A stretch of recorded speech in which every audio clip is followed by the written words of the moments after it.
Perez. Wilco makes a run ahead of it. Bergkamp suddenly changed pace through the centre. It's Bergkamp! That's magnificent!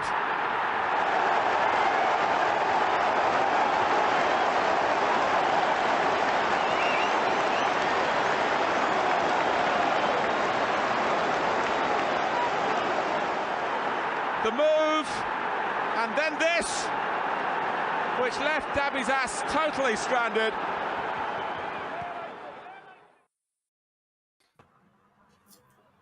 Hello, and welcome to a Bergkamp Wonderland. We are an Arsenal podcast, and we got the ump.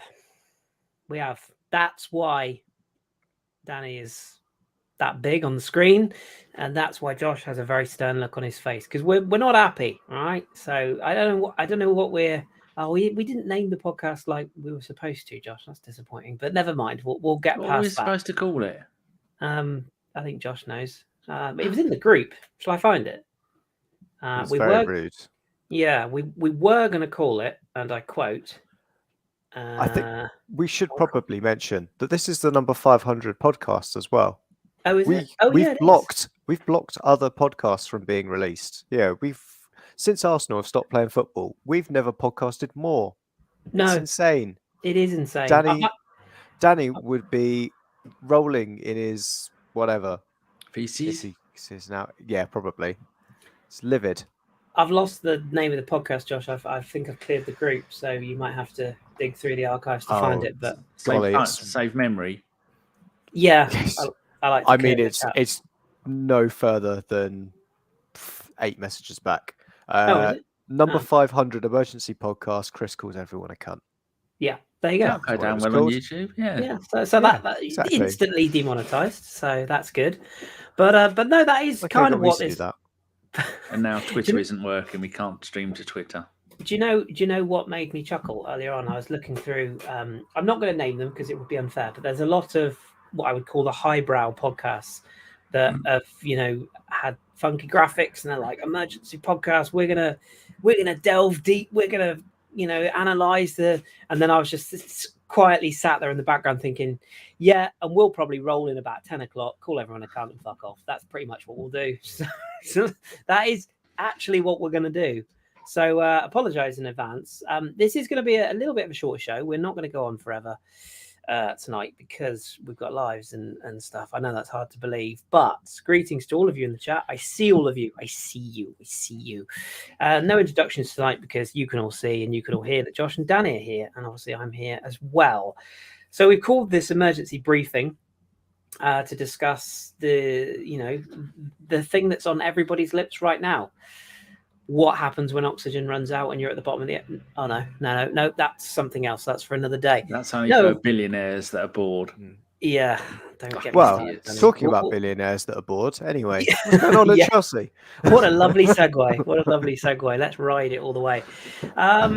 Right, well, we've got a few things to cover, but I guess the Declan Rice news is what we need to discuss first.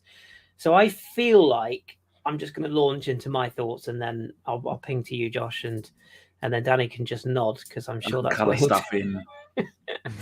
But my thoughts on this is calm down. Like, honestly, I know Arsenal fans we are Arsenal fans, contrary to popular belief. I know a lot of Arsenal fans love to be outraged. I know that they love the clicks. I know that it wouldn't be an Arsenal transfer without people losing their minds, but honestly, some of the stuff I've seen tweeted today is beyond moronic. So where we are right now, Josh will fill us in on the latest at the moment, but around about, early part of this morning, the Orny Meister tweeted that Manchester City were due to enter negotiations for Declan Rice and were likely to bid or put a first bid in, and everybody lost their shit, or most people lost their shit. There was a few voices of calm out there, but not many. And simply put, I'm pretty chill. I'm pretty relaxed about the whole situation. We've had people running around Twitter saying, why don't we just pay West Ham 480 million? Like, just honestly, just totally straight out. Oh, just pay whatever he wants, which is awful business off the bat. And then there's been other people who've been more disappointed about the fact that we now might not get the player. Then you've got other people who are saying we spent the entire, the last 4, 5, 6 months batting our eyelids at a player who now isn't going to join. Just relax, everybody. Just go outside, touch some grass. Just relax. It's not as bad as it sounds. Josh, where do you stand on it? Are you panicking, or are you pretty zen about the whole thing? And what's the latest that you've heard? Let me open everything, the resource that everybody who knows anything about, that is Twitter. And yeah, dodging around what's going on in the bottom of the ocean, or question time. I think it's DiMarzo has said that apparently the Man City bid that's coming in, West Ham, they're like, oh, like the look of this. But it doesn't say if they're going to accept it, just they like the look of it. Nobody knows. Yeah, I'm still trying to find what it actually said, because I read it out not 2 moments ago. Okay. Well, it's like I could have been ready, and don't worry, Chris, I can fill a gap. Being ready's overrated. You know that? Exactly. I can fill a gap with another tweet if you want one while you're trying to find it. There's a tweet. Here we go. I've got it now. So Gianluca DiMarzo of @DiMarzio fame, founded as a Sky Sport international reporter, football transfer expert based in Milano. Well, don't we all know a transfer expert based in Milano? So Declan hashtag Rice, getting closer to @Man City. Now that doesn't, I don't know, maybe he's flying home and that's where he's over Manchester. Yeah. Over Manchester, confidence to reach final agreement with @West Ham. Which is nothing to do with the player. @Sky Sport. Look at that. Look at that. That is, he's gone. That's it. Signed, sealed, delivered. Everything you've heard about Declan Rice only wanting to stay in London and play for Mikel Arteta's mighty Reds. We're up in smoke now. Doesn't care. Yeah. Maybe I can counter that then, if I may, young Josh. Go for it. Jacob Steinberg, who is quite a reputable journalist, as best I know, of The Guardian. Declan Rice remains keen on joining Arsenal, despite talk of bid from Manchester City, up to Arsenal to pay what West Ham want. Now, Danny, let's bring you in here, because... That's a shame. I know. Sorry, you're here. We might as well use you. I pressed record. I thought my night was done. That's it. You're out. You're out of here. The days of yonder where you would read about David Platt or Dennis Bergkamp signing for Arsenal and see facts. The good old days, I like to call it. Those days are gone. It's just basic business sense, isn't it? That West Ham have to sell Declan Rice, right? They've openly admitted that. Their chairman literally went on TalkSport with his pants around his ankle saying, please, somebody, for God's sake, sign the player. So they need the money, right? So if you're Arsenal, or even if you're just Danny and you're buying a house, you're buying Josh's house, you don't just put the offer on the table of what Josh is asking, do you? You put a reasonably acceptable offer, a close offer, and then you wait for the response, right? And then you go back and you negotiate. I'll come on to Man City in a second, but tell me I'm wrong. That's how business works, right? That's how Arsenal should be conducting themselves. A little bit of negotiation. Obviously, you have to get the stench of left-wing politics and veganism out of that flat before I move in. And let the tyres down on all of his bites, because, quite frankly, the bloke is a menace and a wrong-un. I forgot what I was talking about now. I can't be Josh. I'm not vegan. Salad munching scumbag. Yes.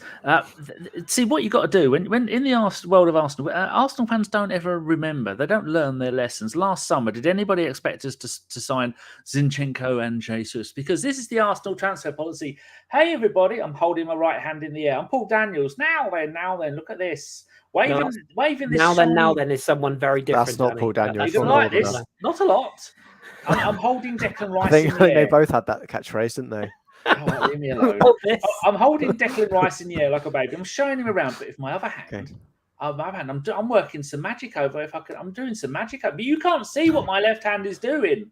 I could be signing Zinchenko. Hey, look, shiny bauble. I could be signing Jesus. I could be signing Fabio Vieira. I'll move on from that one. I could be signing anybody. We did this last summer. He's at the barbecue. He's got his ribs. He's rubbing his ribs. He's got the beers flowing, and that's what he does. He works his magic. So don't go throwing all your toys out of the pram just yet. Until he's signed for Man City, he isn't a Man City player. So calm down, chill your beans, as Ian Wright would say. But how much of this has got to do with Josh and I were having a conversation earlier on, and I described the wonderful social media guru Fabrizio Romano. I've described him as the Salt Bay of football Twitter. He doesn't actually have any discernible talent. Doesn't actually have any sort of well, that's it, talent. He's become famous for basically taking other people's stories, putting his own picture on them, and basically saying exactly what another journalist has said. That's how he's made his money. But because he's now a little celebrity, I mean, I look at his tweets daily. I think I still follow him, actually, because I love to see how funny it is that he did you see the one yesterday where he literally tweeted what David Ornstein said in a different way about 3 minutes after he tweeted it? It's shameless. So is he even a real person? Has anyone ever actually seen him? Because that does look like an AI photo. Yeah, because I tuned in just for a laugh on the last transfer window, and he was sat. He had a live stream sponsored by Heineken, and it was the most pretentious thing you've ever seen. It's like him and a couple of his mates sat in designer clothes. He had like a rack of Armani stuff behind him and a fridge of Heineken. It was so cringe. But the bigger point is, I'm sure he's a lovely guy.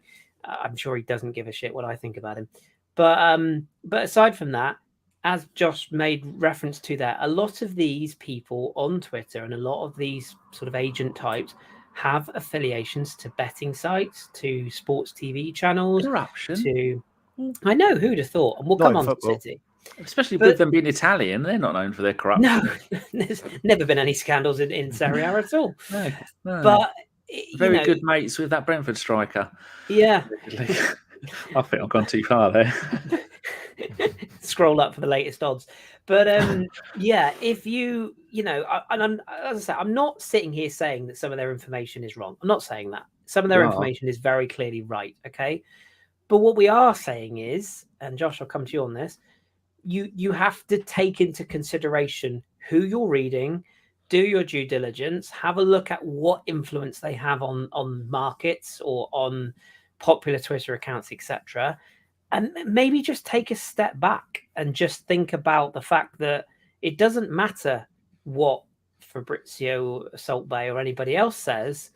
If the player wants to go to a club or a certain club, or a player wants a certain contract or whatever, that is going to dictate whether a deal gets done, isn't it? Oh, absolutely right. I think the big thing that really annoys, I've got to get it right now because I can't name the accidental dead owner of West Ham, David Sullivan. Yeah, the other is the one that went on TalkSport, not the other one. He's a lovely player. He's a geezer. I wonder he's £1 billion. Yeah, that was it. Basically, is since Declan Rice probably Didn't said he say what the market will decide? Yes, yeah, that's exactly what he said. And I think it's the since probably April, maybe even earlier, maybe even January, when Declan probably said, "You know what, mate, I want to leave in the summer." Since then, it has been an absolute bum fight in their boardroom to go, shit, we need to drum up some interest because he's got 1 year left on his deal and we need to hype him up. We need to create a bidding war and really push that English premium. And unfortunately, Declan Rice has put a bit of a spanner in the works by going, you know what, Dave? I just want to go to Arsenal. Mm-hmm. They're in London. I like what Arteta's doing. They're in the Champions League. I like Bukayo Saka, who doesn't love him. So then I was sitting there going, oh, bloody hell. Well, Arsenal know this because Declan said, I want to go there. But we need to get some more interest in there because Arsenal are going to come in. And as you say, if you're the only person interested in the house, you're going to bid below asking. If you know that you're the only person in the queue, and the house probably doesn't work in this things because houses aren't sentient, but if the house wants to be lived in by you and doesn't want to be lived in by anyone else, you're kind of a little bit screwed as the seller for what you can do with that market. So you can tell why they've been pushing out every single one of our failed bids and broadcasting it to go, hey, Arsenal are going to get this player that you might want to maybe cover for John Stones or whatever Pep wants to do with his midfield next season. But that's certainly where I see Declan Rice fitting into their squad. Would be next to Rodri, Stones goes back and Akanji sits on the bench and enjoys a lovely life, picking up oil money and winning countless trophies that mean nothing when 115 charges come to roost. So for me, it's all a game, isn't it? It's all negotiations and we're in the public. And you can see that Arsenal will not, or Edu, when people go, we missed out on our first choice in certain problems, who here would look back and say, actually, you know what? We should have spent 120 million on Modric as Shakhtar wanted to outbid then Chelsea, who put 100 million in, rather than getting Leandro Trossard as our second option. Because that's what happened. And I think we could all say, having watched Modric now, probably take Trossard for 5 times less than what Modric ended up going for. So I think that's the big thing at the moment, is it feels like there's a bit of a distraction with what's going on with Kai Havertz as well. I think that's another thing that is probably frustrating people who don't know what's going on behind the scenes. Yeah. Because I imagine you can probably sort out these two deals at the same time. It just so happens when the information gets passed out. Because again, as you mentioned, a journalist is not going to splurge all his load, or their load, sorry, on 2 stories back to back on Arsenal. Milk it. You're going to space them out. Yeah. Absolutely. Yeah. We all saw Collins delete that tweet earlier when he said Kai Havertz is having his medical on a boat. We all saw it. I see you, Simon. And did you see Tom's cheeky tweet after it? No, he's blocked me. Tom Canton put one. Oh, I do love that edit button. My edit button. Yeah. But people have got to remember that if Man City want Declan Rice, they're not going to go, Arsenal bid 100. Let's bid 105. Or Arsenal 110 or 115. They're going to go 140 million. And we're going to. It's not even about. West Ham aren't even bothered about the total value. No. What they want is, we want a load of fucking cash up front. Yeah, so we can go and buy Matteo Guendouzi. We want 50 mil straight away. We can go out and splurge it, wash it, do whatever we want with it. We probably still need to buy David Gold's share out from him, unfortunately. They probably need some cash to do something. So, yeah, that's the main thing. Is Arsenal have gone, we'll meet your asking price of 100 million, but we want to pay it in a way that allows us to continue to do our other business. Yeah. And it's looking at it as the whole picture. So, however much we can put up front, it's going to dictate the rest of the business we need to be able to do the rest of the summer. And we can all see, we've all got a wish list of probably 3 or 4 players we want to pick up in this window. We need to structure all the deals correctly to make sure we can actually financially get them. Is the issue then, there's a couple of things that come out of that conversation. So Danny's point about Man City, I tweeted this earlier on as well, and I stand by it. The bottom line that people seem to be forgetting is that Arsenal have to negotiate transfers. Manchester City don't. They don't have to do any negotiation at all. They can waltz in there, flop their cock on the desk and go, here's my big cock, suck it. That's how Man City do their work. Literally, that's how they do it. Pep goes in and just Windy Millers around the office. It's great. He's like, my cock is so big. But massive fraud. But that is Man City's negotiation tactic. It's don't listen to them, don't listen to anybody else. How much do you want? Wallop. There's our wallet. That's it. That's what they do. They don't negotiate anything. And all this crap about, but they're sensible. No, bollocks. They don't care. They just spend what they need to spend. And like Danny's saying, They can pay up front. They can give West Ham a large amount of money. So there's two sides to this. Which side ultimately do we believe? Because like you were saying, Josh, the player has intimated that, not publicly, but privately, and like you said about the friendship with Saka and that, it's pretty clear that he had his heart set on a move to Arsenal. I still think he probably does. But on the flip side of that, is there an argument that if he is offered ridiculous money and maybe promises from Man City that he'd get in that team, does that change his way of thinking? And the other way of looking at it is maybe, and this is the only side of the outrage, I still can't have the outrage that some people have got. I don't get it. Like, again, go outside. It's summertime, people. It's a lovely world out there. Enjoy it. Don't get held up on stuff you can't control. But is there an argument that to say that Arsenal have maybe flashed their knickers a bit early here, because we've been talking about Rice since January? It's an open secret that we've been trying to negotiate with this player. It's an open secret that that he is our number one target. So is the worry, I'll ask you first, Josh, is the worry that we don't have a backup plan because he's clearly the one we want and we're already losing Caicedo to Chelsea? Is that a concern? Oh, sorry. I didn't realise that was a done transfer. Is Caicedo already off to Chelsea? I didn't know that was occurring. No, it's not official yet. Chelsea can't sign players, can they? They've got to sell players. They can't afford to do anything. But yes, they can once Saudi Arabia has bought their entire squad. So, yes, but I think that's also another one of do Brighton want to deal with Chelsea again after last season? Yeah. Probably not.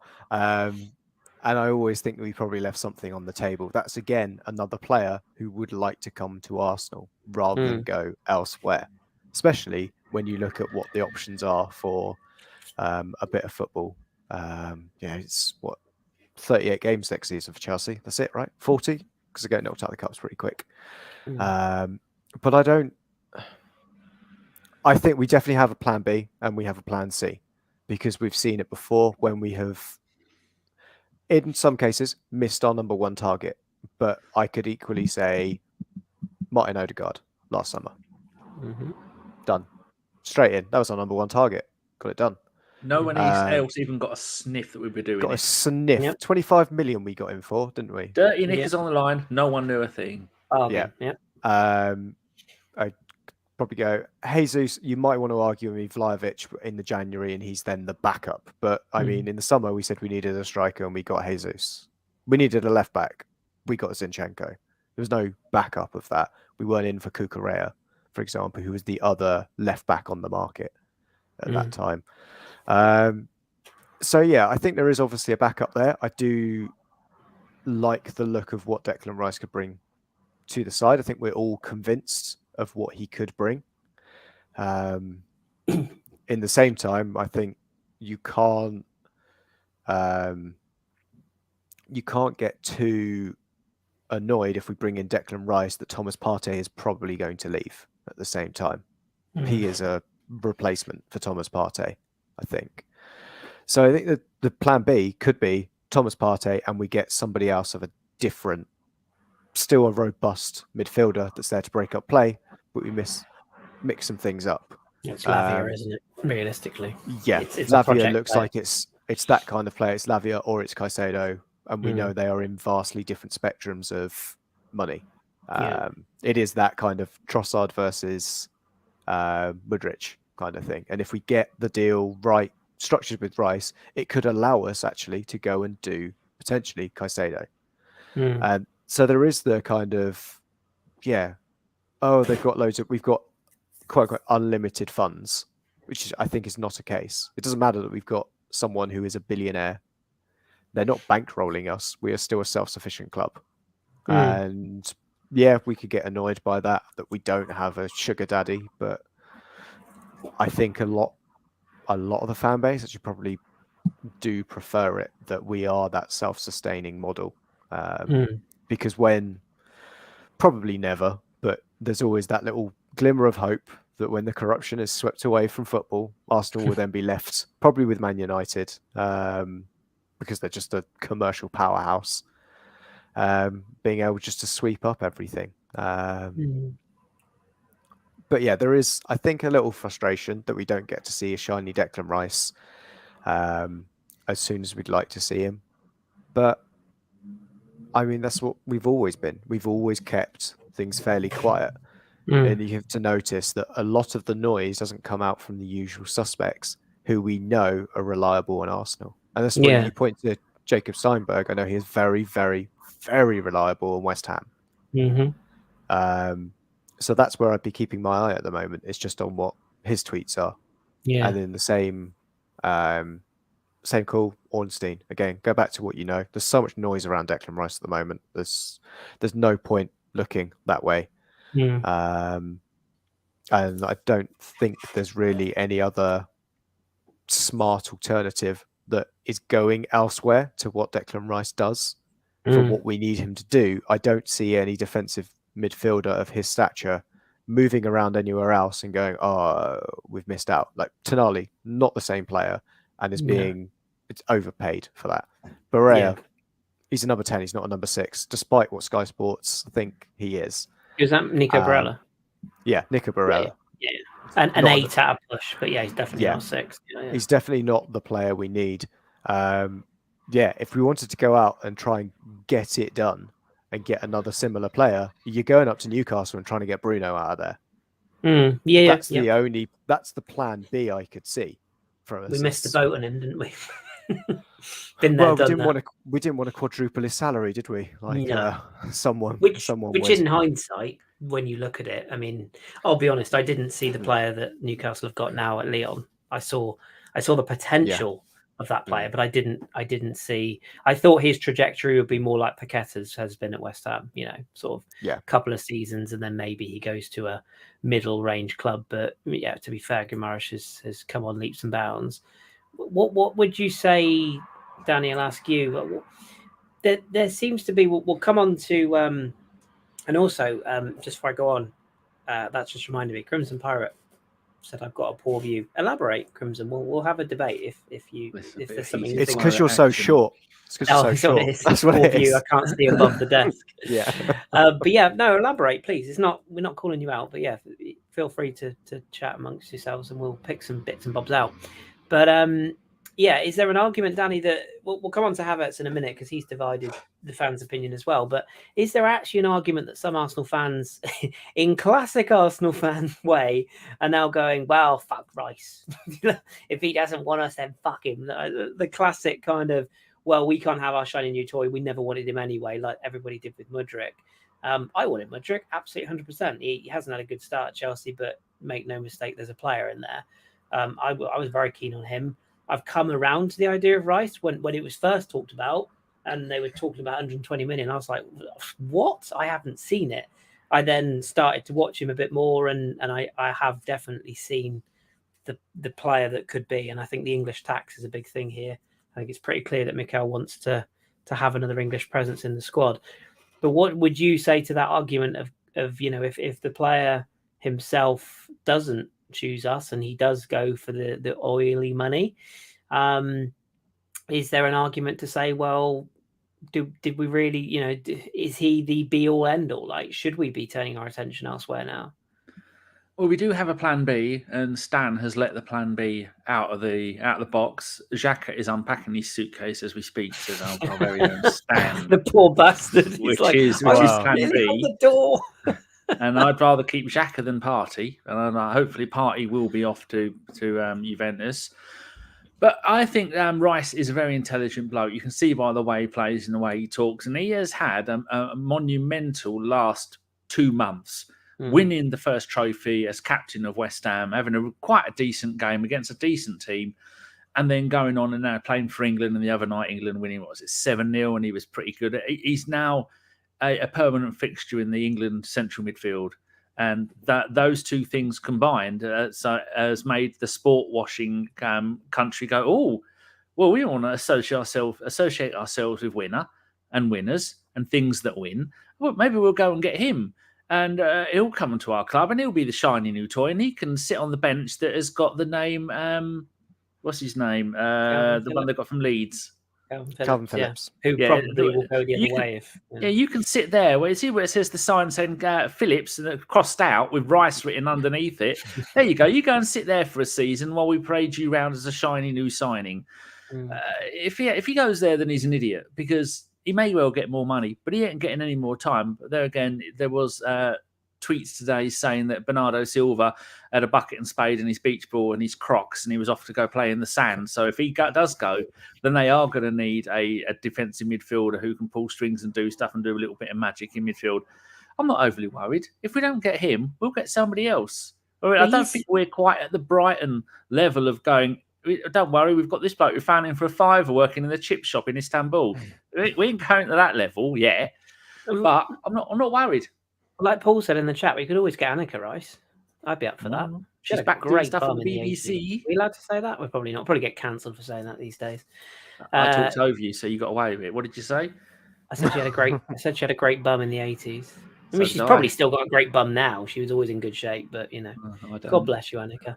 Anyway, are you worried? Anyway, if he does go, what is going to be our backup plan? Caicedo? That's a different type of player, isn't it? I don't know about the backup plan, but I'm not worried because, I mean, I'm not going to lie. Part of it is because I'm 40 years old and I don't give a shit. Like I've just got to nail my colours to the match right now. To 52, you're lucky I'm out of bed. Well, yeah, there you go. And I'm not. I love Arsenal. I do. I grew up with the club in my heart. They will always be my club. I love them to death, and I'll support them to the day I die. But there is more to life. Like I'm not losing my mind over a Willie won't he transfer. I think Rice would tick a lot of boxes. I don't really. I sat there and thought to myself last night when they sold Gundogan, I thought, does that mean that they now might get involved with Rice? But when I really sat there and thought about it, Gundogan's a completely different player to Rice, as is Bernardo Silva.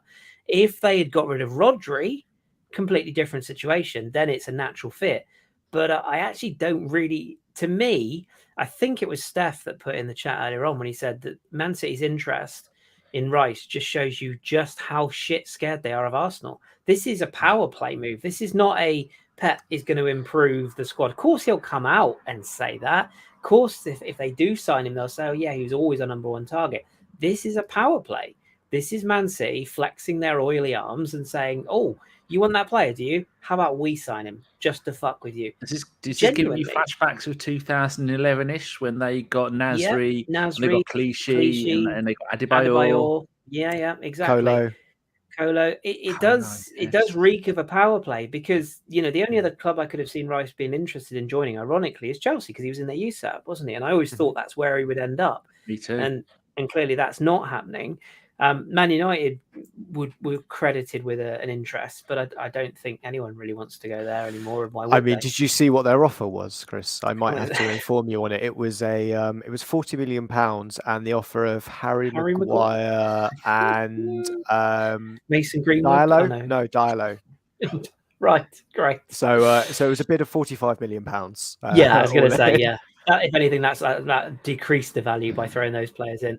I just, to answer your question, Danny, I'm chill with it. Like, to me, I don't know Declan Rice personally.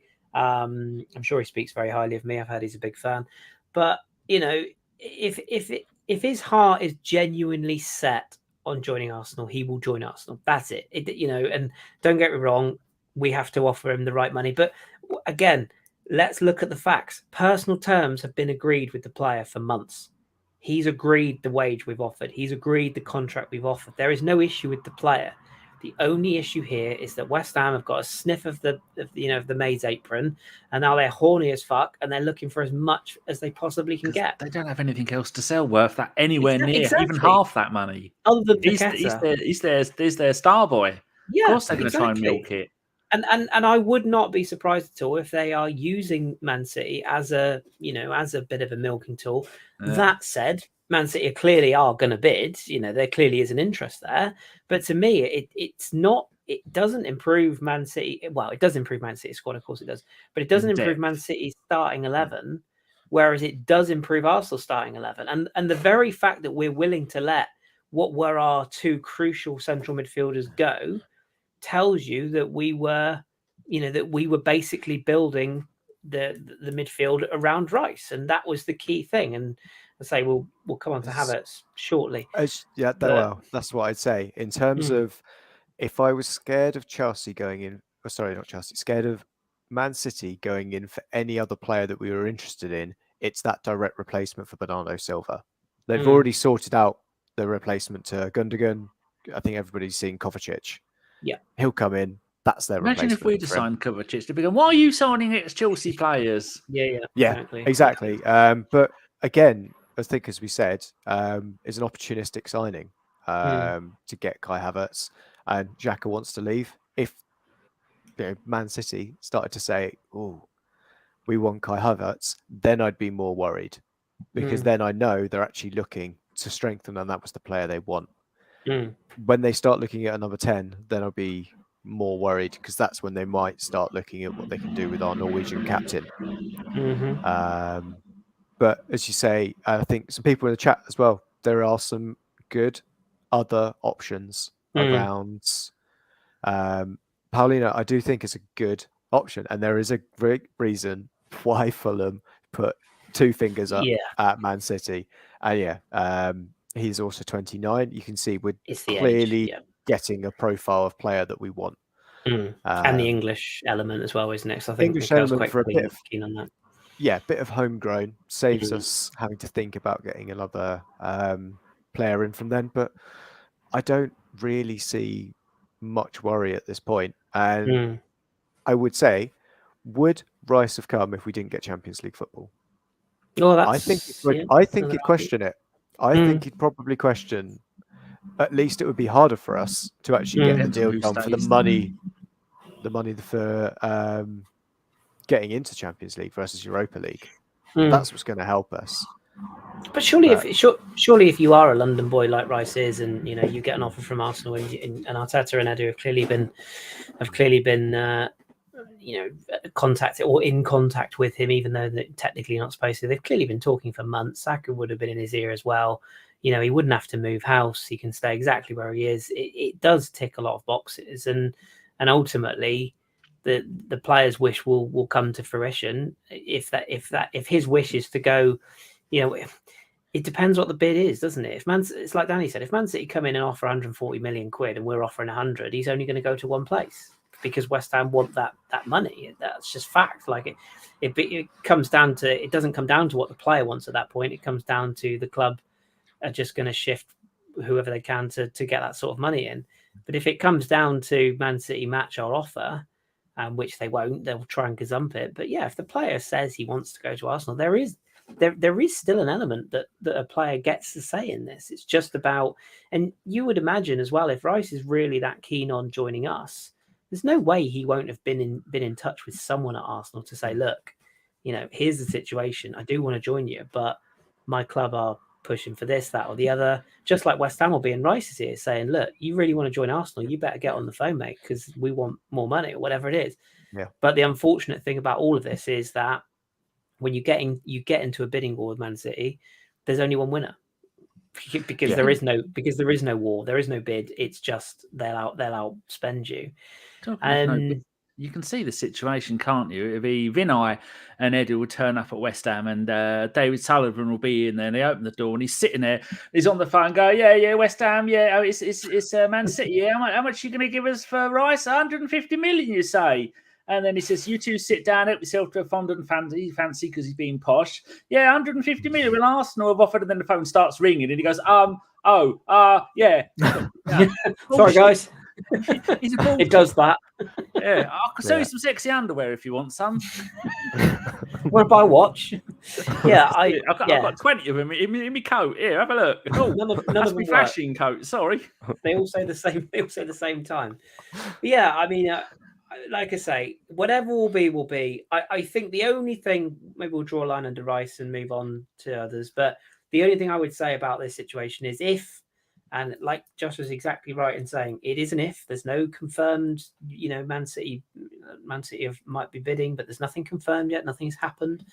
If they do get Rice and he chooses to go there, we do need to have a backup. We do, even if Partey and Xhaka both stayed in a massive U-turn, we still needed a central midfielder regardless. That's an aging midfield. And if they want to play the way they want to play in the future, we are going to need to sign someone. So, I just hope that the profile of player or whoever we're looking at, there is a background to who we're going to go for next. Let's do just a short bit on Havertz, because that seems to be the deal that is the closest one to being completed. I spoke to our good friend Simon last night in the chat. Was he on his speak and spell when you was talking to him? Yeah, he wasn't on a boat. The information that I got from as he will continue to remain unknown French source, WhatsApp, the chap I've spoken to, who's very close to L'Equipe, said that the medical's done. So now that's I genuinely can't say, because he's getting a lot of trouble. For us? It was done on a boat. Simon said it was done on a boat. It was done on a boat. The medical was done in the last 24 hours, and everything is going according to plan. So let's say that deal gets done. I nailed my colours to the mast in the last podcast. I like him. I genuinely think this could be one of those signings that we look back on in noisy bike. This could be one of those. That's him coming off the boat. Doing Uber Eats until the deal's signed. Thanks, Guy. But I genuinely think this could be a signing that really, I think we could be the making of him. And so this is the player you can't mention. Oh no! The person I can't mention is the person who gave me the information. What's the player then? Havertz. Okay, right. I thought you changed subjects about me. Listening. No. Motorbike put me off. No, sorry. No, Kai Havertz. I just think there's so much uptick in this. 24 years of age, German international, has had a bit of a shit time. He's got the perfect manager in Arteta to put his arm around him. He works hard. He's good off the ball. He's creative. He will get you goals, I think, in the right team, in the right setup. And what kind of excites me is I think we will change our system slightly to incorporate him. I don't think you spend... Did you see the TIFO thing? I did. And I like the idea of potentially a 4-3-3 or a 3-back. Works. It does. And we'll speak about Timber in a second, but that opens up another option of the inverted right back to match the inverted left back. But I think Kai is a really good signing. If I say, I don't want to jinx it, because he hasn't, the dotted line has not been ticked yet, but it seems like it's going to happen. Are you on board, Josh? I mean, I genuinely don't know why some people are not sure about it. I just don't. I don't get it. I think, as I said, it's an opportunistic signing, and it needs to be done by the end of the month. Yeah. That's Chelsea's deadline, not our deadline. Man City, to put it on the flip side, West Ham's deadline for selling Rice is the end of the transfer window. That's it. That is right to the beginning of the season. They can just sit on until that number gets so high that they then go, oh shit, people are going to start walking away, because we'll have to start looking at other options when they become too much of a bunch of arseholes. But I think that's with Havertz. If we get the player that we think he is, then great. It's a wonderful piece of business, and it's 2 fingers up at Chelsea. There is still that worry of what happens if that raw talent that you saw in the Bundesliga did just become that player that we now see for Chelsea, who now plays a striker rather than in his best position. I guess a similar thing can be also said at Jadon Sancho. I don't think anybody is going in for him now to try and quote unquote rescue him from what's happened, where he now gets played in the wrong position for Man City in a system that doesn't, Man United in a system that doesn't suit him. There is still that question mark I think we all have over the Bundesliga. So I think it's definitely, Danny's just put the stats up on the screen for it, and they're not huge numbers. But if I said and look at Granit Xhaka and look at the figures we got from him, I think that's where, I think that's where we look at it and go, right, that's where we should have an uptick in performance. That I think if you put Xhaka in that position for Chelsea, he might put up similar numbers as well. He was managed by So, Frank Lampard, for fuck's sake. I mean, that's enough to yeah, finish you look anyone's at it. career, isn't it? There's Thomas Tuchel managed him, And He loved loved him. him. Yeah. absolutely loved him. Played him at striker purely because of the fact they didn't have a striker. I think that's the other thing to They had a remember. Bamian. They only had Bamian for a bit. They had Graham Potter, also another manager. If you're looking at last season and you're going, oh, look at Havertz and his XG. I mean, look at any Brighton player pre and post Potter and look at their XGs from there. I mean, I'm just going to say Solly March. That's enough for you to say. Kid couldn't score at all under Graham Potter, but would have a wonderful XG. And now he's just scoring goals for fun. He's got that confidence. And I think that's, again, Havertz looks like he's missing out on a bit of confidence. It was good when he had his mate Timo Werner with him. They could at least link up, had a bit of an understanding, but yeah. Good mates with Jorginho as well, isn't he? Very good friends with him. So that yeah. potentially I think what would really make it feel a lot better about the Havertz deal coming in is seeing an upgrade in mobility behind him, and that's Thomas Partey, Jorginho both being upgraded, which it looks like it's the deals we're trying to get done as well in the rest of the summer, because I think we've seen Thomas Partey, great. He was great for most of the season. When it mattered most, his form just fell off a cliff, and we were lucky to have Jorginho. We'll put it that way, lucky, because he got us out of a hole in a few games there. And can we just before you go on, can we also just say, because every podcast I've listened to is skating over this fact, I'm not afraid to say it, there's probably a bit more to this move, isn't there? Let's be perfectly honest. Thomas Partey, there's a bit going on there, isn't there? And if certain things are there's a bit allegedly...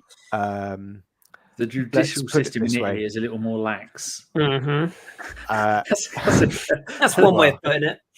I can't say something about Saudi Arabia. No, that's not. I suppose he doesn't go over there. Be found not guilty no matter what he is allegedly done or hasn't done. The bottom line is, if a charge is levied, it would be a lot better for us if he wasn't on our books when that occurred than if he was, let's be honest. Irrespective, there's enough dirty laundry there that you don't want it necessarily associated. Irrespective, you don't want that rumor going around. So, and there are clubs and there are players that have had similar charges, or not similar charges, similar accusations been moved between clubs where clubs have suppressed those accusations coming out in order to fulfill the move and then gone, oh, it's too late now, he's left the country. And then they've come back and signed for another Premier League side. That's happened. Just ask Quincy Promise about that. He's had a lovely old time since he's gone to Russia, hasn't he? Jesus Christ. Wow. It's probably all right. Probably all right over there. He picked that move very well, didn't he? There's no extradition laws from Russia, so he can't leave. So Good it's job, fine. really. But looking at Rice, when you look at this, you go, oh, well, he's only in his last season in Havertz for Leverkusen, 12 goals and 6 assists. He was 21 years old at that point. The season before, that team was 20. built around him at 21 as well. That team was built. That Leverkusen team was built around him. Him and who was the striker they had at that point? I can't think who the striker was. But that team. Schick. I think was it Schick or was it before Schick? Volland? Was it before Schick? Anyway, but he was the creative fulcrum of that team. Like and you he said, was captain in the second half of that season when they moved him from the wing to playing him up front, and then he played a couple of games up front, scored 4 goals in 2 games. And Arteta is not spending 50 quid on him.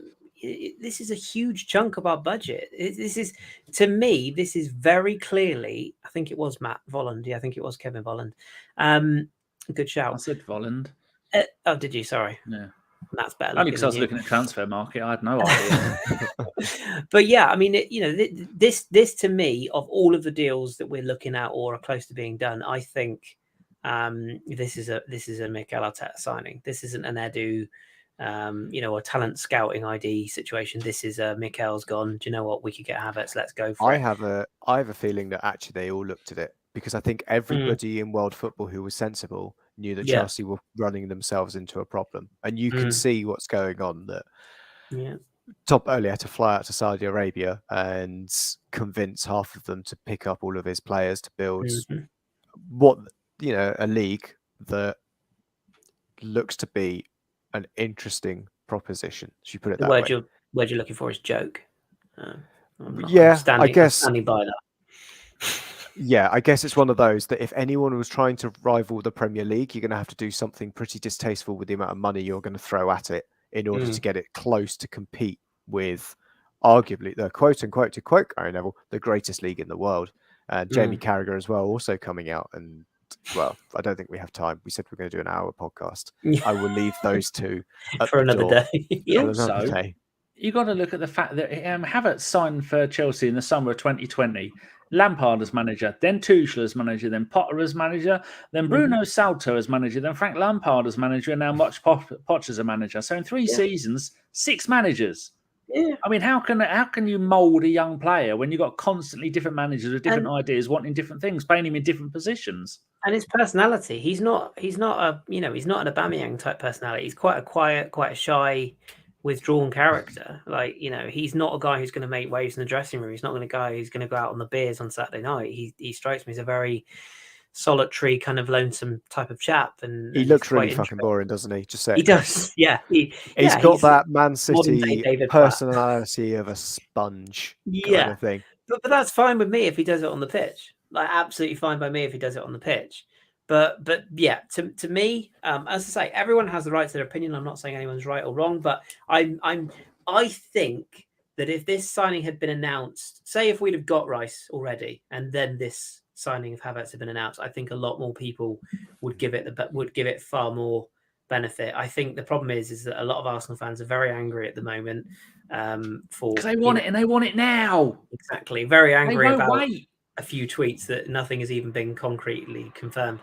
But yeah, I think it's outrage culture, and I think that nothing will be good enough now unless Rice is across the door. But yeah, I think Havertz is a really good signing, and I'll nail my colours to the mast. And Danny, you can clip this if you like. June 22nd at 10:34. I think he'll make the impact Odegaard has in a different role, but I think he will be. I think the similarities of where Odegaard was when we brought him in, I think are very close, and I think Nketiah will. I'm very intrigued to see where he'll play, but I don't think we're signing him as backup. I think we're signing him to go into the team somewhere, or at the very least push players that are in that team right now, and I think he'll come into it. We should mention Timber as well. I can start with you if you want, Danny, on this one. Other than a popular Kesha song, what do you make of this? Because this is a signing that kind of intrigues me. It came out of nowhere from David Ornstein again. He was very much on Man United's radar last summer. Ten Hag was very keen to get him. Ajax kept their man with the sort of understanding he could leave the following season. For those who don't know, he's predominantly a centre back, but can play at right back and has played in holding midfield as well. I think, again, this could be a very sensible signing given the money that we're talking about in the region of 50 million. And I think, I don't know whether you agree with this, Danny, but I think the idea of this signing is that he can be the Zinchenko on the opposite side. He can be that inverted right back who can fill in quite comfortably into, i.e. when we're attacking, he drifts from right back into centre back.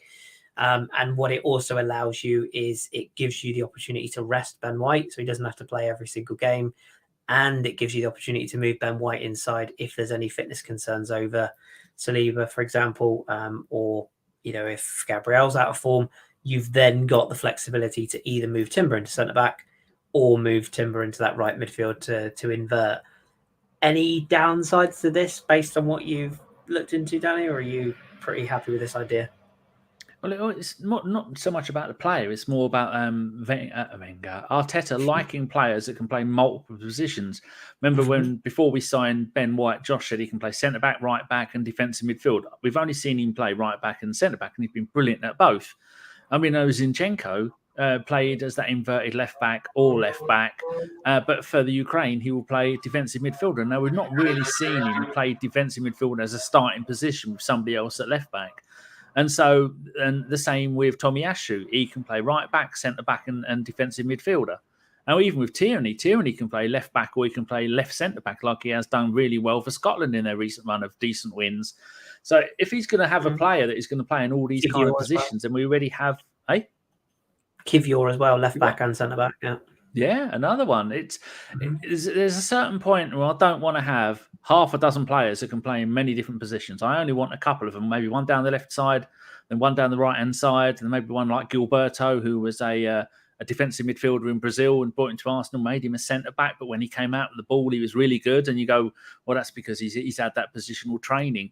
But I don't want a back five of players that can all play in any kind of position, because slightly the jack of all trades, master of none. I don't want that with too many players. Like on so many players, you could probably see Saliba playing it as a defensive midfielder, but he doesn't do it. But I don't want too many players. Now we're going to have Tomiyasu, and we're going to have White, and we're going to have this young man, all basically going to be the same kind of, on Football Manager, they're all going to have the same CM, DM, RB next to their names. So unless it means Tomiyasu is going to be allowed to go, because the poor bloke has had no luck with constant injuries all over the place. But then again, if we are going to go on a Champions League run and maybe a couple of cup runs and compete in the Premier League, we do need players in all these positions, because we saw the collapse at the end of last season. So it's a bit of both, really. But how much? I think 50 million. So the talk is 50 million or 45 plus add-ons, and I think I'm right in saying again, I think he's another big lad. I think he's about 6'2", 6'3". I think he's about 5'10". Is he really? I thought he was bigger than that. I could be completely wrong.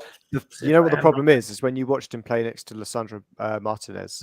He looks like he's 6'7". When it was the centre-back pairing of that, you assume they're just big at the back, and then you realise, oh, no, hang on, that guy's tiny and that guy's normal size. That guy's bigger. Hasn't he got... So he's got a brother, hasn't he? A twin. Yes. Kieran and... I can't think of the other Michael. Dave Timber. Forest Timber. He is 1.82 meters. 5'11", Craig said in the chat. Okay, so shorter than I thought. So I'll hold my hands if I'm wrong on that one. But he's roughly 6 foot. But he's definitely very athletic. He's a player that can cover ground quickly, moves quite well with the ball, plays out quite comfortably as well. So again, it's a very Arteta type player. And I think BX Guna just put in the chat as well, and I agree with this. I think Kivior is.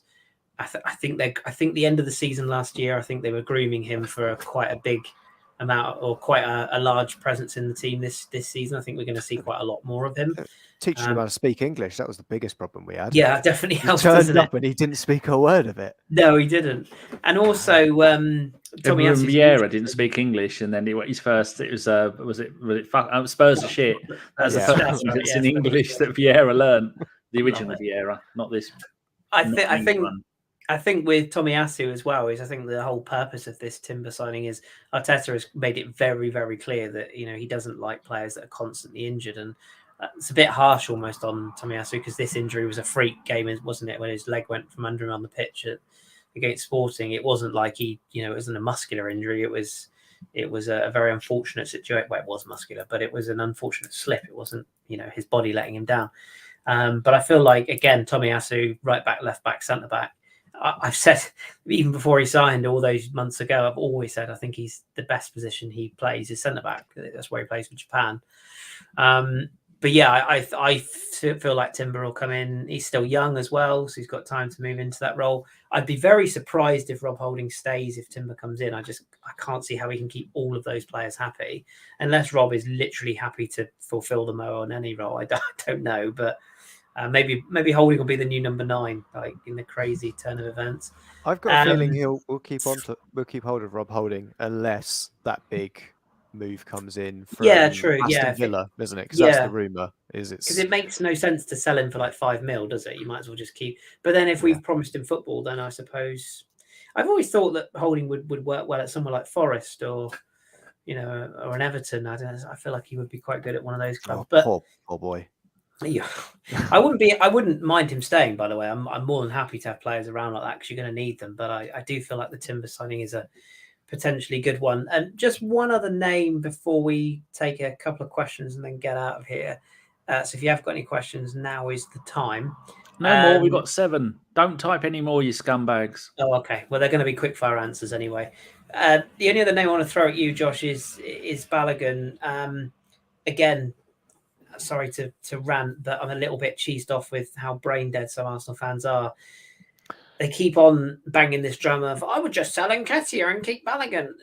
This is such a dumb. I'm sorry, guys. This is such a dumb idea. Balogun wants to play. It's nothing to do with getting rid of one to keep the other. He wants to play, and he's not going to play for Arsenal. Like, he's not going to get in ahead of Gabriel Jesus. So the fact is that you can ship Eddie out all you like doesn't mean that Balogun then gets in the team, because Eddie wasn't in the team either. What would you do with a problem like Balogun if you were this situation, Josh? I mean, would you be looking at, because his market value is roughly 25 to 30 million. And I know people still get upset about that, but I told you months ago, that's all he was going to go for. Would you just look to cash in? Because we haven't sold well in the past. And more importantly, if you do cash in on him, would you bring someone else in? Because it leaves us a bit light again, doesn't it? I'd keep him. Keep him. I don't care if he gets grumpy little shit on. It's fine. I was going to say, even if he doesn't want to stay, I'll keep him. But, well, we have the other difficult thing that paints us into a little bit of a corner, that our second choice and third choice strikers have the same agent. Mm-hmm. So you can't exactly tell one of them one thing and the other one the other one and say you're both second choice, because that's just going to go right back to their agent and go, right, Arsenal bullshitting you, and both of you are going to leave. Let me throw a spanner in the works just before you answer that. Let me throw another spanner into that. Would you keep him specifically for pre-season and very specifically the American tour? I think I would keep him, and that's not for the cynicism of we'll keep him for the American tour. The reason why I wanted to integrate him into pre-season is once you get playing football with your mates again, you're not going to want to away as much. And if you're integrating, you're getting part of the team. You're seeing that culture that has been built last season. Because remember, he was out with William Stilliam being his manager, who had picked up all his name. William Stilliam. That's his full name. He's Will Still to you and I, but William Stilliam is his full name.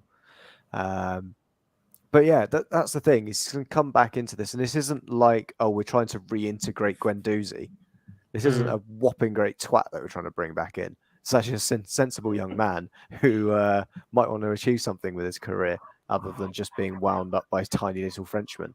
But yeah, sorry, Kris. I had to get a couple of digs in. I knew it was coming. It's fine. Yeah. But that's the thing that I think is bring him in, get him into pre-season. If he absolutely loves it, then he's going to want to stay, isn't he? He's going to try it out. We might go, oh, he's got 2 years left on his deal. Oh, sell him now. Maybe look at it again in January. See what it's like. That side of the league is when we're going to get the most games in there. Anybody seen our December run? I think I'd probably want 3 strikers at that point to really rotate. I want the ones in form constantly in there. Again, 5 subs rule. There's those options. The other thing with Balogun as well is that, you know, the US have made this big song and dance about it. He's going to be the number 1 striker, even if he doesn't ever play at club level again. Like, he's always going to play for the US. So there's no issue there.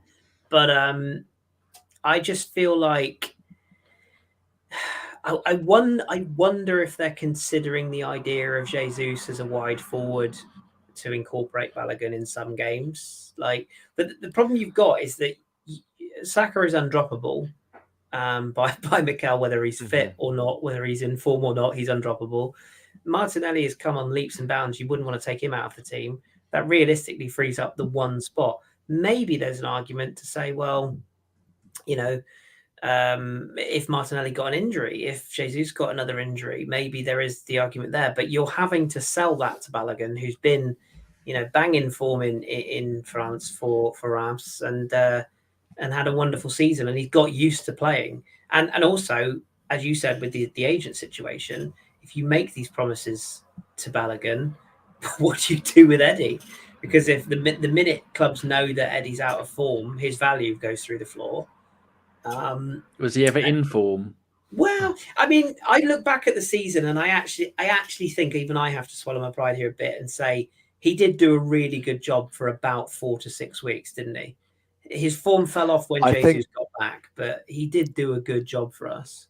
He just doesn't think with Eddie is he is not progressing at the rate I would have hoped him to progress at. I agree with that. Yeah, I think that's the problem. He is he'd be one of those. By the time he's 28, he'll be a great striker. Problem is, can we wait for him to get to 28?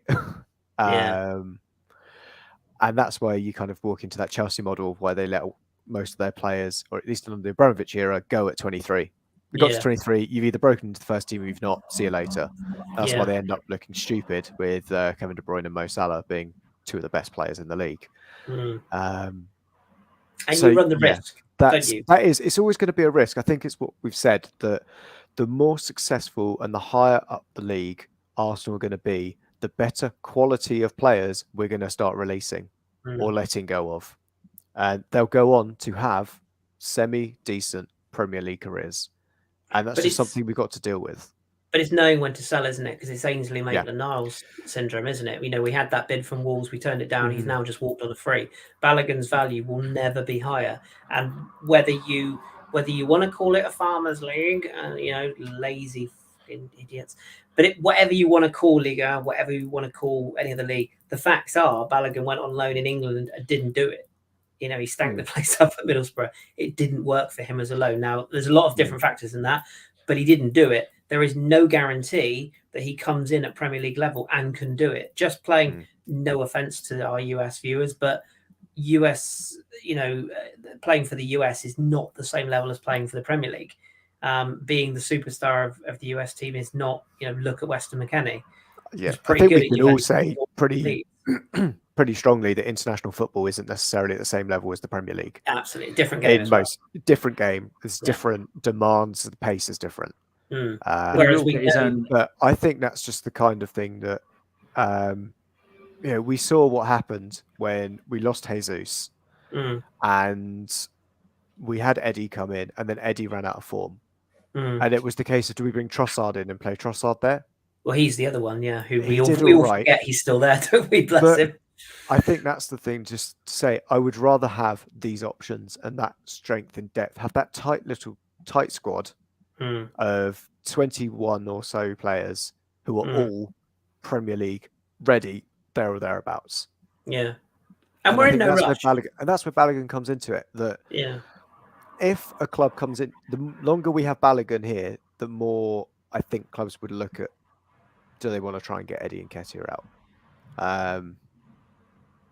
I think again, we don't need to push. I don't think we need to push any of them. We don't need to sell either. Let's put it that way. I've not seen Balogun publicly come out and say, I want to leave Arsenal. No. You may have read it as such, of saying, I want to play football. But every 21, it's 21, isn't he? Yeah. 2021. Every player that age says, I want to play football. And then what happens is he'll speak to Arteta. He'll see what's happening in pre-season and he'll say, you know what? If I get a chance in this first team squad, we play some really interesting football here, really fun football. But again, we have no idea. No one has any idea. And anything you read online is just going to be hearsay as much as us. But at least we don't pretend it's not. He is 21. The biggest problem is he had such a good spell at Ramsdale that you can't ignore how good he was.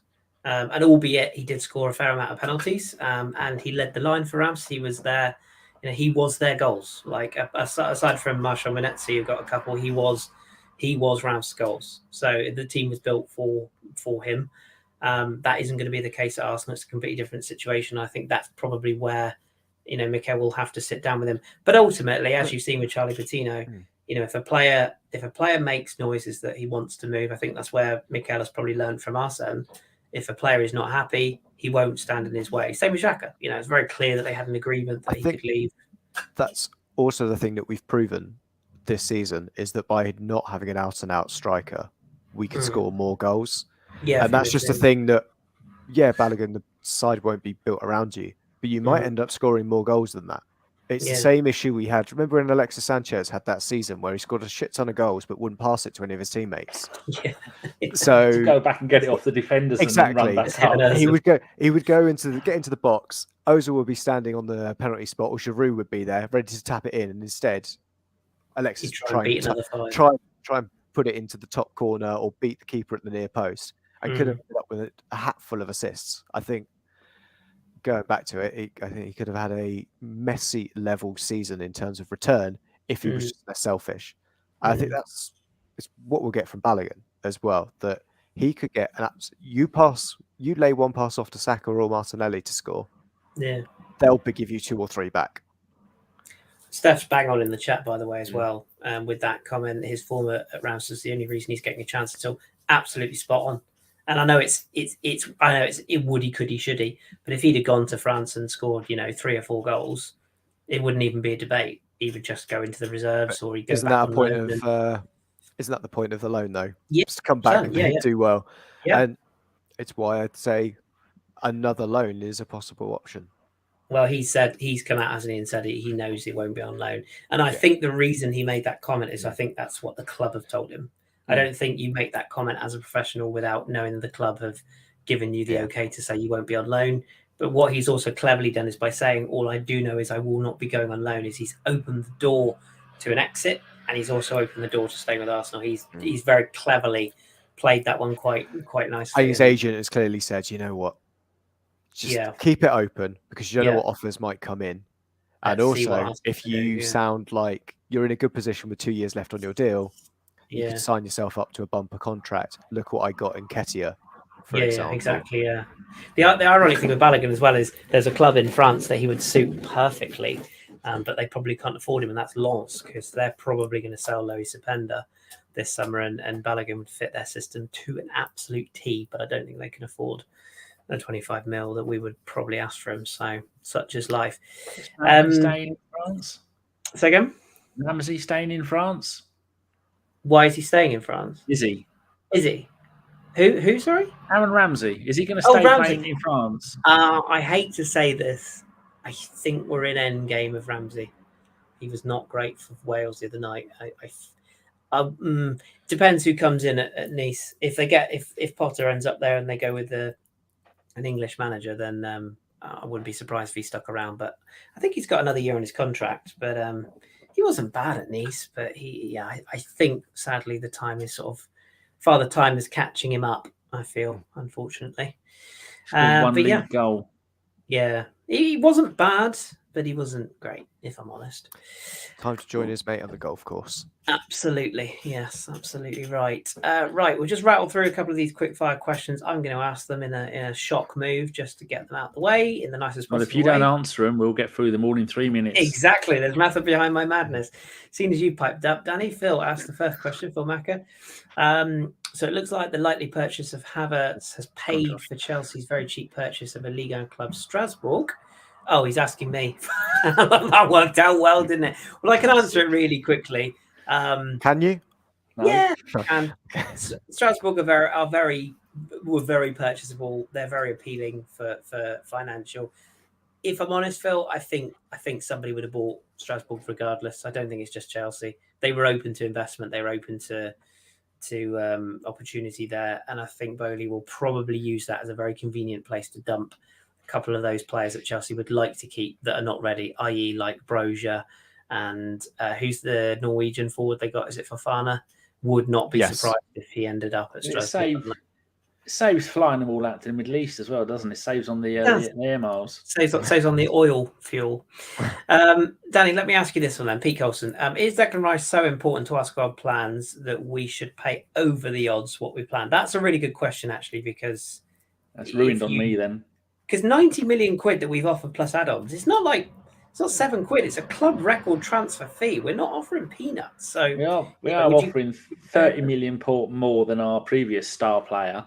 Let's not mention Nico Pepe, shall we? Well, to be fair, we paid Raul allegedly quite a lot of that transfer fee, didn't we? It is. If I'd ask Arteta and say, what is your number one target? What is your best big Christmas present? Is it the Sky Electrics or is it the Thunderbirds Tracy Island? Which one is it? We can only definitely have one or the other, and then I'd go by what his answer is, either Havertz or Rice, and then I say, there you go. We pick one, and then that's the one we'll get, and then the other one we'll try and get. Yeah, I think that's a good answer. And if the money's there to do both, then fine, you do both. But I'll save one for your birthday. Yeah, Absolutely. I'll answer this one because it's a really quick one. Crimson Pirate, is Nuno Tavares left foot better than Tierney's? No. Nothing about Nuno Tavares is better than Kieran Tierney. End of story. Other than maybe his dress sense, that's about it. No, he will be gone in the summer, and I'm not going to miss him, if I'm honest. Josh Sai is asking, is 60 million a bit much for Havertz? He was utter shit last season. Don't hold back, Si. Just tell us how you feel, mate. We've kind of addressed a lot of that. Si out. Yeah. Yeah, I don't think so. No, I think the 60 million reported is not the 60 million we're paying as well. Agreed. And look how much Chelsea paid for him. It was a €100 million player. And we're getting him for 40 million, to be honest. I was going to say, I've read 40 up front with 15 in add-ons. That's what I've read. Yeah. So, and one of the add-ons will be us winning the Champions League. One of those will be win the Premier League. And let's be realistic, Man City are going to steamroller it again next season. Yeah. 40 million it is then. Yeah. 40 million. Fuck off, bastard. Not a penny more. Yeah. Chelsea just want that cash up front. Chelsea just want money. They just need cash up front. They don't really care about add-ons. They just want everything. We could screw them. And also, it's quite nice that Kai wants to join us because he's been very clear from day one. I want to join Arsenal. I like that in a player. And having a bit of height up front with all those wonderful crosses from Saka and Martinelli, they might actually reach someone for a change. Yeah. I mean, the last person to get a header on target was Giroud in 2010. And before that was Shamak's hairline. But yeah, I am. And shout out to a friend of the pod, Adrian Clark, who did retweet my tweet the day we were talking about numbers because Kai Havertz could take the famous worn by Mr. Clark 29 shirt, which is free. So yeah. Did you tap him up to get him on the show? No, I haven't spoken to him for a while. We used to speak a lot. I did some podcasting with him back before he was famous. To be fair, I remember him and Matt Upson, wasn't it? You were lining up. Yes, indeed. But yeah, we did speak a while. But Adrian is big fry now, so he probably doesn't know who I am anymore. Bless him. But I remember him in the red, white, and blue pod days. I haven't forgotten Adrian.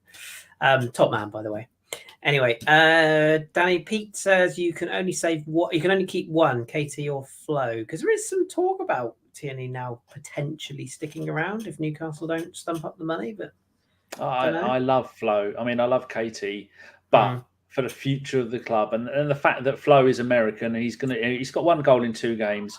They've won a cup under with him playing, and the sheer fact that we got an American owner and we're constantly playing preseason games in America, that is a massive into the American market where people are going to go, I only watch international football. That Flo Balogun, who does he play for? Arsenal. Well, I don't have a team. I'm going to go and support Arsenal because that's quite. I know quite a few people who support Arsenal because of Thierry Henry in the World Cup. Yeah, true. And so similar things. So it's a win-win, and I love Katie. I keep both, but yeah, the future is bright if we keep Balogun. I've got a splinter. Casey wants to play as well, doesn't he? That's the thing. You know, he clearly wants to play. So what you're basically saying, Danny, is America. Fuck yeah, good. Josh Matthew D'Souza. It's a great name, Matthew, by the way.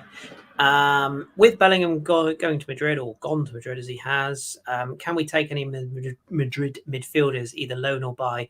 Sure, he cites Tchouaméni.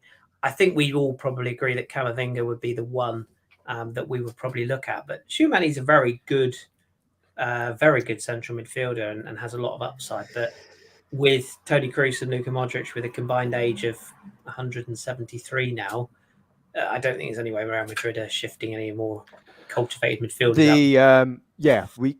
We could take Real Madrid midfielders. Are they the Real Madrid midfielders we'd want to take? No. Danny Ceballos. He's just signed a new deal there.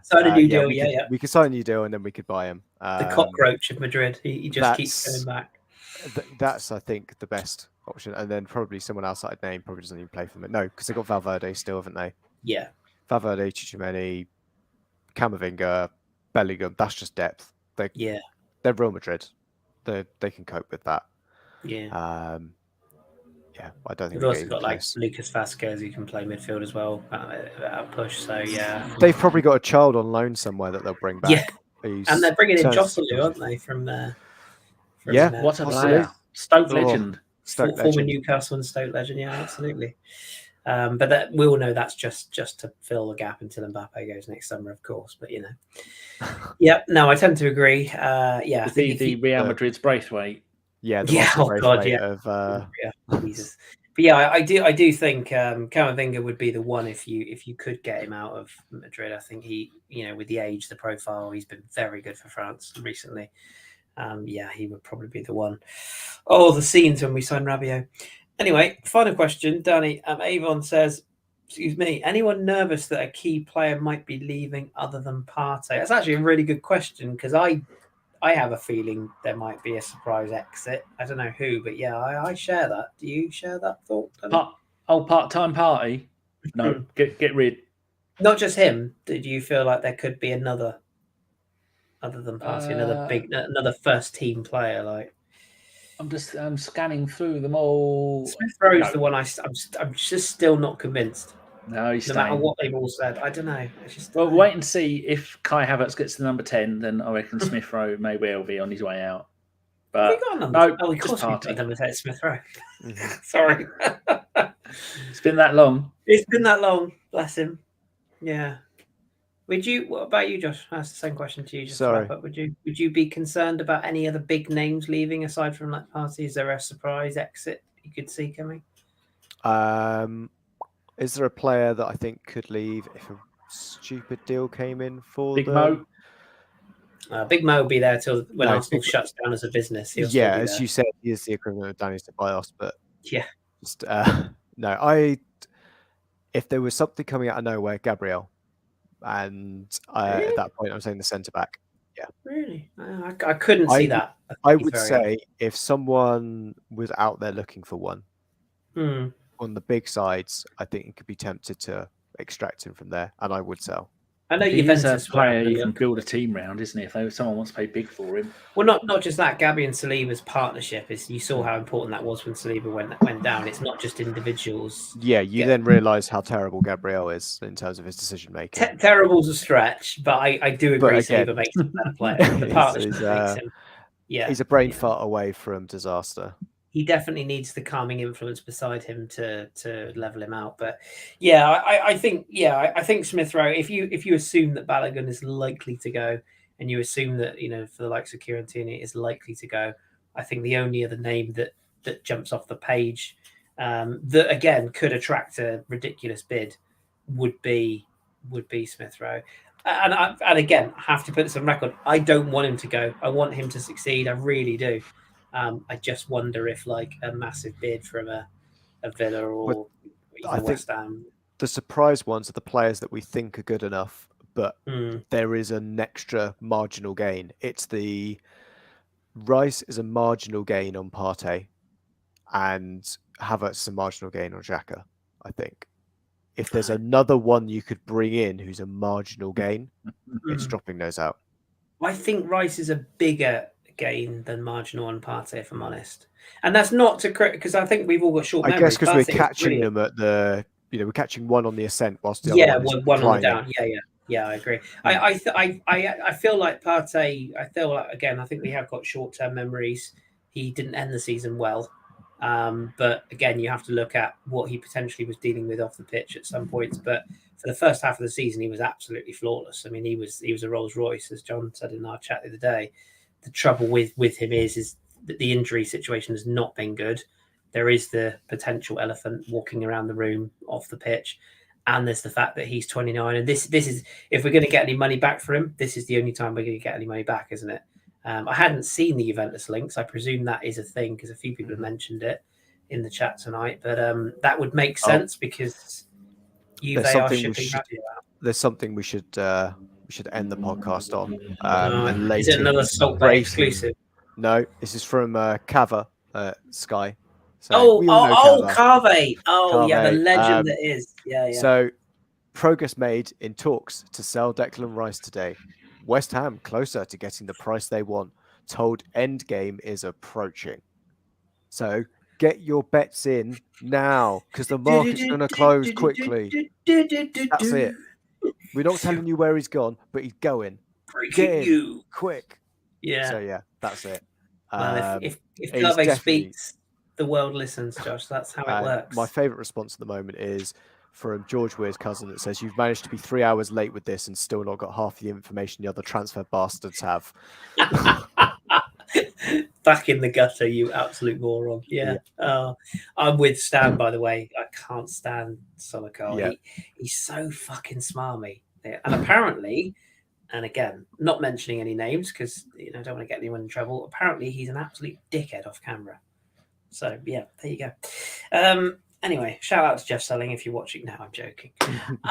But yeah, I think that is a good place as any to end. We gave you 24 minutes and we were supposed to, so you got more bang for your buck. But yeah, we said, didn't we, guys? We said we would jump in. I feel like this is quite a fitting podcast 500 because we have just randomly gone off the deep end and just waffle about things and called lots of people C words. And I feel like that's how anyone would have wanted it if it was the 500 podcast. So yeah, thanks to everybody in the chat. We appreciate you all.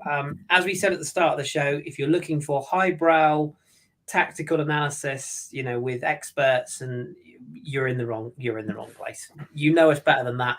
We just shoot from the hip. We tell it from the heart. We don't censor ourselves. We just put it out there. Some of you will agree with what we said. Some of you will think we're fucking idiots. We are fucking idiots, let's be honest. But we all love you regardless. And we appreciate you tuning in to watch, whether it's live or in delay. If it is live, why have you not hit the thumbs up button? Get on with it. Thank you very much. And if you're not live, please do that. Give us a follow and a like and flick the bell. Stanley likes having his bell flicked, especially by the ladies. I haven't seen my bell in years. Christ. So we will be back. Don't know where, don't know when, but we will be back at some point. We'll probably be back tomorrow when Declan Rice signs for Carlisle in a £300 million a week deal or something stupid. But or Wrexham. Or Wrexham, yeah. Who knows? Sponsored by TikTok. But yeah, we will be back. If there are developments, I think if he just goes to Man City, I don't think we'll bother doing a podcast because, quite frankly, nobody needs to listen to that miserable pod that will be. But if he does end up at Arsenal, or indeed if we do make some signings, potentially Havertz might get announced tomorrow, potentially, I gather. So if and when that happens, one of us or two of us will pop on. If not, we'll probably be back next week to talk more waffle. But until then, Josh, thank you for joining us late night. It's almost like after dark ABW tonight, but thank you very much for your time. It is. Thank you. It's been wonderful. Indeed. And Danny, you sort of have to be here because we still don't really know what we're doing without you here. So thanks for popping on. I do. I know what I'm doing. Sorry, Danny. He does. Yeah. But he doesn't want to do all the hard stuff after the show. The hour after I spend doing this. Chat about in one window, this in the other. It's the only thing that gets me through the day. It's been a pleasure. There's an image. Anyway, we have been a Saudi Wonderland No, that's when. Sorry, we haven't signed the contract, have we yet? Shit. Okay, we have been an Arsenal podcast about Bergkamp Wonderland. Thank you very much for tuning in, for joining us. Much appreciated. Danny, shut this shit off.